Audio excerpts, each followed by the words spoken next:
आपण निर्णयाविरुद्ध अपिलात जायचं एवढं नक्की. पांडू जी. त्या वॉचमनला सुगंधाला हाकलायला सांगितलं होतं, त्याने हाकललं का नाही बघून ये. जी साहेब. पांडू जी.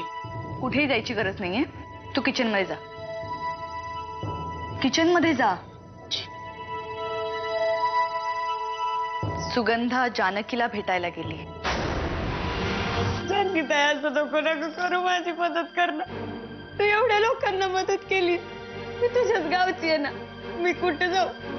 तुम्हीच जर मला घराबाहेर काढलं तर मी कुठे जाऊ ग? तुला तुला 2-2 बाळांचं करताना लय ओढाताण होत असेल ना. मी सांभाळीन त्यांना, तू नको काळजी करू. मी खरंच मनापासून घरात काम करीन, माझ्याकडे बघू पण नका. जानकी ताई, तू सांग ना नरसिंह भाऊजींना, ते नक्की ऐकतील तुझं. सुगंधा, तुला मी तिथून हाकलल्यावरती या माझ्या खोलीत आलीस वाटतं. जानकी समोर रडून काय उपयोग नाहीये. तुला सांगितलं ना, या घरातून बाहेर जा. या घरात राहण्याची तुझी लायकी नाहीये. निघ. हो, पण मी कुठे जाऊ? माझ्या खोलीतून बाहेर हो. या घरातून बाहेर हो. निघ. चल निघ.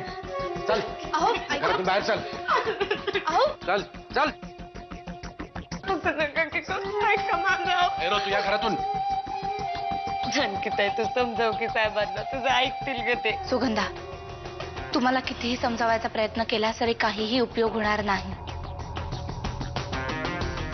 तुला या घरामध्ये राहता येणार नाही. जानकी ताई, अगं मी सांगितलं ना तुला, मी खरं सांगते. सगळं परशु शेटणी करून घेतलं माझ्याकडनं. माझ्यावर विश्वास ठेवा. मला मारून टाकेन म्हणले होते. जानकी ताई, मी कुठं जाऊ? तू आत्ताच्या आत्ता या घरातून बाहेर जा. वॉचमननी धक्के मारून बाहेर काढण्याच्या आत तुझी या घरातून बाहेर जा. तू तोंड काय बघत उभा राहिलायस? तिला धक्के मारून बाहेर काढ. गेट मधून बाहेर काढ तिला. आणि पुन्हा आपल्या बंगल्याच्या आसपास जरी दिसली तर तुझी खैर नाही, एवढं लक्षात ठेव. असं नका करू साहेब, पाया पडते तू. जानकी ताई, असं मी पाया पडते तू. असं नका करू जानकी ताई. जानकी ताई, असं नको. जानकी ताई.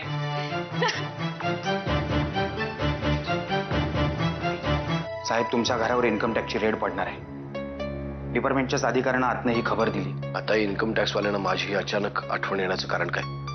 आता कुठली इलेक्शन्स नाही आहेत, पण मग अचानक हे काय झालंय त्यांना? साहेब, आता तुम्ही राजकारण सोडताय म्हटल्यानंतर तुम्हाला त्रास देण्याचा त्यांचा हेतू असावा.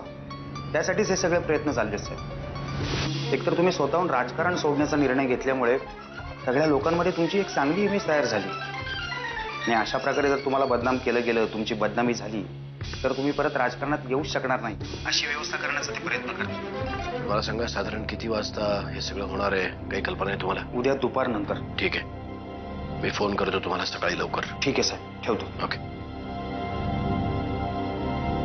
वाकनिसांचा फोन आला होता. काळजीचं कारण असं आहे की इन्कम टॅक्स वाल्यांची आपल्या घरावर धाड पडणार आहे उद्या, अशी पक्की खबर त्यांना मिळाली.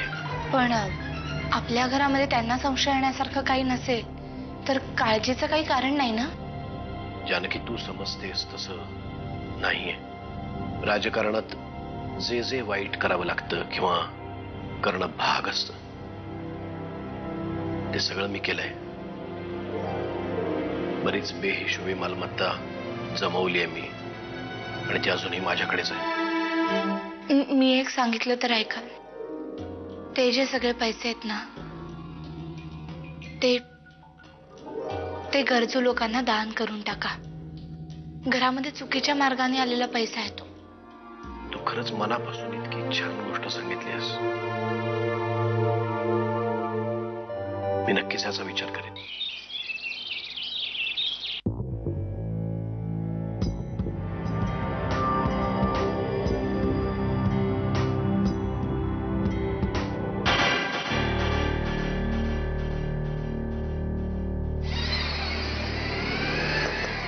भाऊजी,